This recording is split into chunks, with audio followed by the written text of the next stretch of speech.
안녕하세요. 이번에 소개할 책 이름은 역사서 사무엘상입니다. 기록된 연대는 다윗이 통치하던 기원전 1000년경이고요. 이스라엘의 초대 왕인 사울왕의 몰락과 다윗 왕조의 기원을 내용으로 하고 있습니다.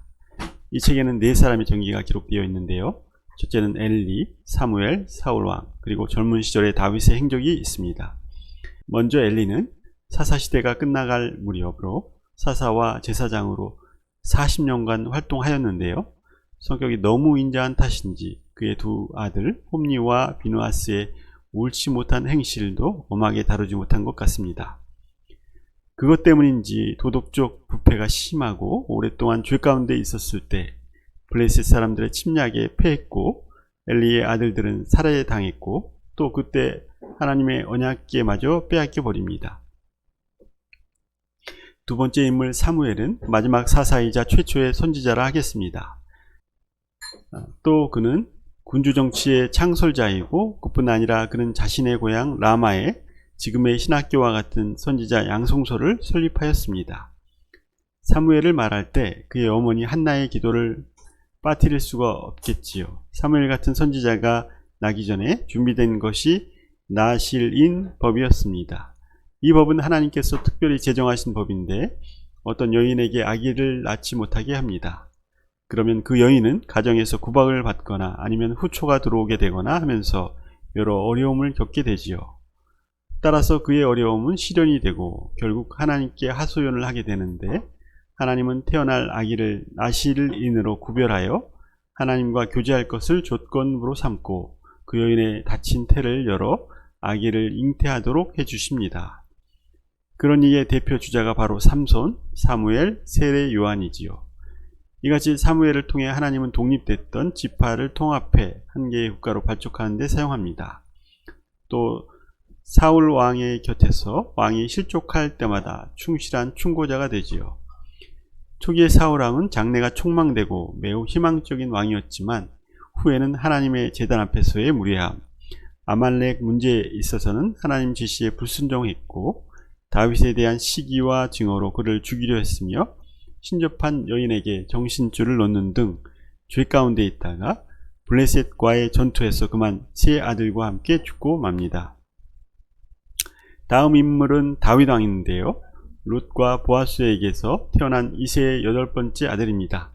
앞에 형들을 모두 제쳐두고 하나님은 그가 18세 때 사울 왕의 계승자로 다윗을 지목하고 사무엘에게 기름을 부을 것을 명하시지요. 성경 속 인물 중 정치인들이 입에 가장 많이 오르는 인물이 다윗이 아닌가 합니다. 그는 어린 시절 아버지의 양떼를 야수들로부터 지킬 때 용맹스럽던 소년 다윗이 블레셋 군대 장수이자 거인 골리앗을 맞서 물맷돌 한 방으로 쓰러뜨린 이야기는 유명하지요. 사람들은 맞서는 이 둘의 차이가 현저히 클 때 이들의 이름을 자주 인용합니다. 그리고 다윗은 용맹할 뿐 아니라 검은고를 잘 타고 또 시인처럼 많은 시를 남기는데요. 그 글이 성경 속 시편에 담겨 있습니다. 다윗이 천부장으로 있을 때 사울왕은 그의 명성에 시기심이 일어나 결국 그를 죽이려고 5번이나 위협합니다. 그때마다 하나님이 도우셨는데요. 다윗이 그의 시에서 만일 하나님이 우리를 위하시면 누가 우리를 대적하리오라고 적고 있습니다. 반대로 다윗은 2번이나 사울왕을 죽일 수가 있었는데도 그를 살려둡니다. 사울왕과는 많이 달랐죠. 그뿐 아니라 사울왕 아들 요나단과의 우정이 있는데요. 살아남은 요나단의 아들 다리저는 무비보셋을 거두어 자신의 자식처럼 대우하는 다윗은 참 인간미가 넘치는 사람이었습니다. 이런 다윗을 사랑하시는 하나님의 마음이 혹시 읽혀지시나요?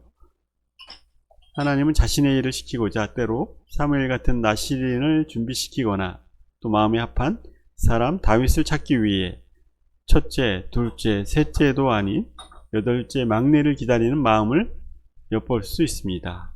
노 목사님 말씀처럼 만일 이새가 7을 낳고 그만뒀다면 위대한 다윗은 없는 것이지요. 엘리 제사장은 자녀들을 너무 자유롭게 키우다가 자녀들이 비극을 맞았고 사울은 초심을 잃고 시기심과 불순종으로 비참한 생의 최후를 맞습니다. 위 역사 속 네 사람을 통해 나타난 하나님은 사람을 찾으시거나 또는 준비시키는 것과 율법에 순종하는 사람들에겐 복을 주시고 설령 그들의 자녀라도 불순종의 사람은 저주 아래에 있는 것을 보여주셨습니다. 다재다능했던 다윗, 그뿐 아니라 참 사랑과 인간미 있는 다윗을 하나님 그토록 좋아하시고 내 마음에 합한 자라 하셨던 이유가 아닌가 합니다. 다윗은 자신의 시편 1편에서 나를 눈동자처럼 지키시고 주의 날개 그늘 아래 감추사 라고 적고 있습니다. 우리도 모두 하나님의 눈동자 같은 사람이 되시기를 기원해 봅니다. 감사합니다.